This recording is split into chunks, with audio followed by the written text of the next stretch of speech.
ఇక గ్రామీణ ప్రాంతాలకు కూడా అన్న క్యాంటీన్లు ప్రభుత్వం కీలక నిర్ణయం అంటూ అప్డేట్ అయితే రావడం జరిగిందండి.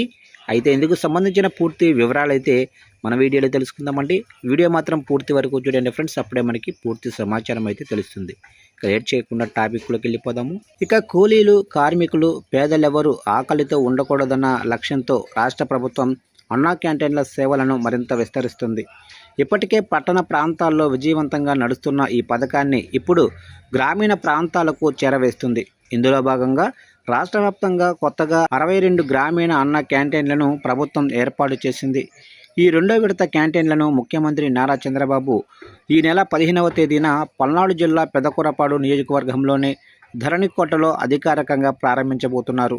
ఇక ప్రస్తుతం రాష్ట్రంలో 207 అన్నా క్యాంటీన్లు ఉండగా కొత్తగా ప్రారంభించే వాటితో కలిపి ఈ సంఖ్య 269కి చేరనుంది. గత ప్రభుత్వం నిలిపివేసిన ఈ పథకాన్ని కూటమి ప్రభుత్వం ప్రతిష్టాత్మకంగా పునరుద్ధరించింది. కేవలం 5 రూపాయలకే నాణ్యమైన, రుచికరమైన భోజనాన్ని అందించడం ద్వారా పేదలకు పెద్ద ఊరటనిస్తుంది. ఇప్పటి వరకు దాదాపు 8.80 కోట్ల మంది పేదలు ఈ క్యాంటీన్ల ద్వారా భోజనం చేశారు.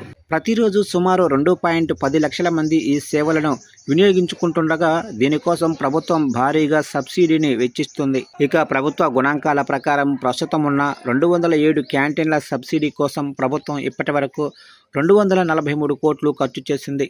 ఇప్పుడు కొత్తగా అందుబాటులోకి వస్తున్న 62 గ్రామీణ క్యాంటీన్ల సబ్సిడీ కోసం ఏటా అదనంగా మరో 58 కోట్లు వెచ్చించనుంది. ఒక్కో క్యాంటీన్లో సగటున రోజుకు 1000 మందికి పైగా భోజనం చేస్తున్నారని, సామాన్యుడిపై భారం పడకుండా ప్రభుత్వం ఈ వ్యయాన్ని భరిస్తుందని అధికారులు వెల్లడించారు. అందరికీ ఆహార భద్రత అనే నినాదంతో గ్రామీణ పేదలకు కూడా చేరువవడమే ఈ విస్తరణ ప్రధాన ఉద్దేశం.